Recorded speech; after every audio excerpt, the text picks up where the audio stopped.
In all the millions of words written about Elon Musk, across thousands of articles and interviews and documentaries and profiles, there is one message that has never been written. Not because nobody thought to ask for it, because some messages are not for the world. Some messages are for one person, one specific person, the woman who has not yet fully arrived in his story. Or perhaps she has, and the timing was wrong. Or perhaps she is somewhere right now, living her own full and complicated life, not yet knowing that across the world, a man who has put rockets into orbit and reinvented the automobile and tried to change the direction of human civilization has been composing, not on paper, not in any medium the world can access, but in the accumulated understanding of everything his life has taught him, a message, for her, just for her. This is that message, assembled from everything he has lived, everything he has lost, everything he has learned at the specific, expensive, irreversible cost that only real life extracts. It is not a romantic declaration. It is something harder, something more true, something that, if you listen closely enough, is not only his message. It is the message that a life honestly lived eventually produces in every person brave enough to read it. Stay with me, because by the end of this, something in you will recognize what is being said, not as his story, as yours. The first thing the message would say is this: I have not always been here, not in the way that matters. I have been in rooms, in houses, at tables where other people were sitting, at occasions that required my presence and received it technically, sufficiently, in a way that could be documented and confirmed. But the actually here version of me, the one where my attention is not divided, where the next thing is not already competing with the current thing, where you are genuinely the most important thing in the room, not because I have decided to prioritize you, but because something in me has finally learned to arrive completely in the ordinary moment. That version has not always been available. It has been the rarest version. The one I have given most selectively, mostly to problems, mostly to engineering, mostly to the extraordinary things I was trying to build, while the ordinary things that deserved to be built were waiting. If I could say one thing to you before we have found each other completely, it would be this: I am learning to be here.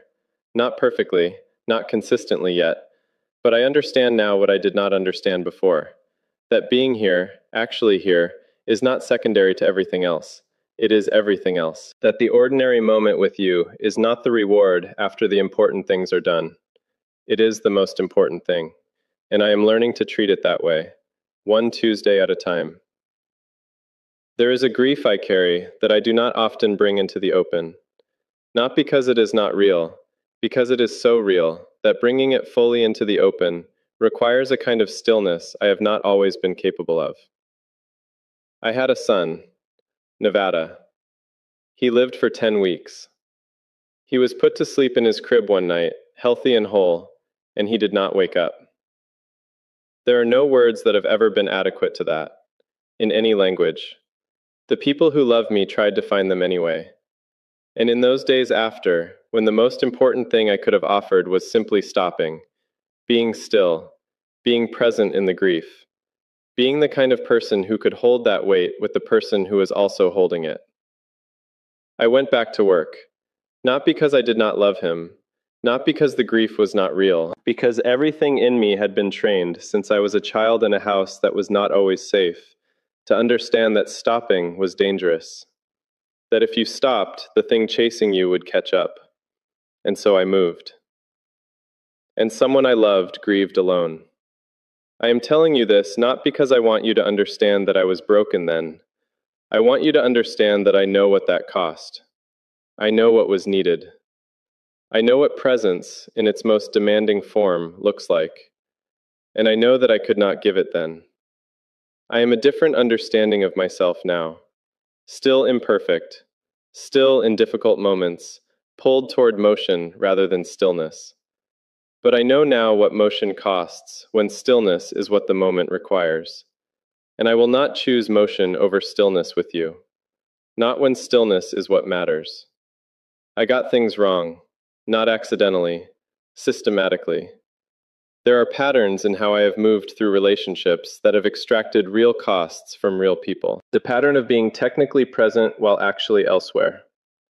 The pattern of treating the work as the primary relationship and the people as the secondary one. The pattern of moving fast enough that the things I was not addressing could stay in the background rather than surfacing as the important things they were. I am not telling you this to perform humility. I am telling you because you deserve to know who you are actually getting. Not the impressive version, the actual version. The one who has made real mistakes and carries real knowledge of what those mistakes cost. The one who is still, in certain dimensions, learning things that most people figure out earlier. The one who needs, from you, the specific honesty that says when something is wrong, even when nothing dramatic has happened. That says when you feel me drifting into absence while still being in the room. That says the thing I need to hear before the pattern has accumulated into something that costs both of us. I need that from you. Not because I cannot see it, because the pattern runs so deep that someone who loves me enough to name it, when they see it, is the single most valuable thing I have never reliably had. I need things I have not always admitted. I need the ordinary. The specific, quiet, completely unglamorous ordinary of two people in a kitchen on a Tuesday morning. Not because my life lacks extraordinary, because the extraordinary, without the ordinary alongside it, is not actually a complete life. It is a spectacular performance of one, and I am tired of the performance. I need someone who sees me without it, who knows the difference between what I show the world and what is actually there, who does not require the performance to feel secure in the relationship, who would be exactly where she is, choosing exactly who she is choosing, if the rockets were hypothetical and the name meant nothing outside the room. I need someone who challenges me, not to diminish me, because they respect me enough to tell me when I am wrong, and love me enough to stay after telling me. I need someone whose presence makes the ordinary sufficient, who transforms the quiet Tuesday into the place I most want to be. Not through any dramatic quality, simply by being entirely, genuinely, without management, herself. And I need someone who is complete within herself, not needing me to supply her direction or her worth or her sense of who she is, but choosing me, freely, from fullness, every ordinary day. That is what I need. It is simpler than anything I have ever built, and harder to find. Here is what I offer. Not the companies, not the resources, not the name or the access or any of the external things that attach to a life like mine. Those are real, and I am not pretending they are nothing. But they are not what I am offering you. I am offering you complete, unmanaged honesty. The actual version of what I think, not the shaped version designed to produce a specific response. The actual version of what I feel, including the parts that are uncertain, and the parts that are afraid, and the parts that are still, after everything, carrying things from a very long time ago. I am offering you the version of me that has failed and knows it and is not pretending otherwise. The version that has learned things at real cost, that has understood, through the specific, irreversible education of real loss, what matters and what only seemed to matter. I am offering you my full attention, not all the time. I am still who I am. The work will still be demanding. The missions will still be real. But in the specific moments when being there is the most important thing, I am offering you the understanding that it is the most important thing, and the commitment, however imperfect the execution, to treat it accordingly. I am offering you consistency, not excitement, though that will come, not grand gestures, though those will come too. Consistency, the specific, unglamorous, quietly powerful consistency of someone who shows up on the Tuesday, who makes the coffee without being asked, who is there, actually there, in the ordinary moments, day after day, without the moment requiring significance to justify the attention, simply because you are there, and you matter, not because of what you represent, because of who you are. There is something I have not always done. I have not always protected the people closest to me from the gravity of my world. The specific, consuming, difficult to resist gravity that pulls everything in its orbit toward the center. That makes the lives of the people beside me about my story rather than their own. That reduces partners to supporting characters in a narrative that should have been treating them as equally central. Justine named this, with the honesty she has always had. She felt herself disappearing inside my story, becoming less herself, more the version of herself that was convenient for my life, rather than fully herself for her own. I did not protect her from that, not adequately, not with the specific, active, daily work of protection that a relationship requires. I am telling you this because I want you to know that I understand what protection looks like. It does not look like keeping you safe from difficulty. It looks like making sure you remain, completely and without compromise, yourself. Your own ambitions intact, your own voice heard, your own story running parallel and equal to mine, not absorbed by mine, not reduced to the version of you that fits most conveniently into the life I have already built. You, fully, entirely, without any reduction. I will protect that, not because it is easy alongside the life I lead, because it is the most important thing I can offer someone who chooses to be beside me. The specific, active, daily guarantee that being with me will make you more yourself, not less. I have been looking, not always wisely, not always in the right directions, not always with the self-knowledge that would have made the looking more effective, but looking, with the specific, stubborn, evidence-resistant hope of someone who has built things the world said were impossible, who has, across multiple relationships, encountered pieces of what he was looking for, real pieces, in real people, and has learned from each encounter something more specific about what the whole looks like.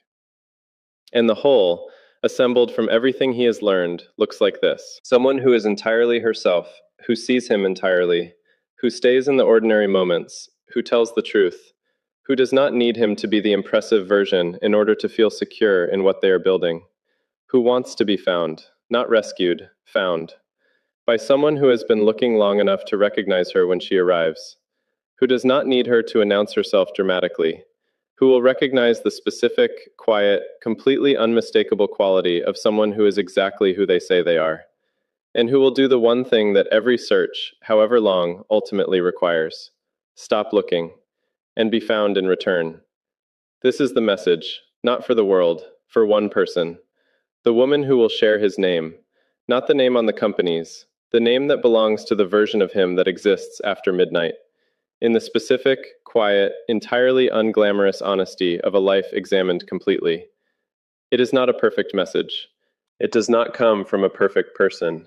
It comes from someone who has been broken in specific ways, who has gotten specific things wrong, who has paid specific prices, and who has arrived, through all of it, at something that is not the impressive version of wisdom, the honest version, the kind that knows what it cost, and says so, without managing it into something more comfortable. This message, if you listened closely enough, is not only his. It is the message that every life honestly examined eventually produces, about presence, about what was gotten wrong, about what is actually needed, about what is genuinely offered, about what will be protected, about being found. Wherever you are tonight, whatever you are carrying, whatever version of this story is yours, the message is for you too. If this story moved something in you, something that recognized itself in these words, then carry it, not as his story, as the invitation it actually is, to be honest about what you have gotten wrong, about what you actually need, about what you are genuinely offering, and about who, in your own life, deserves to hear your version of this message. Give it to them, not in a video, in the next ordinary moment, face to face, with all the honesty this story was built from. And if you want more stories like this, finding the real truth underneath extraordinary lives, subscribe and stay with us. We will see you there.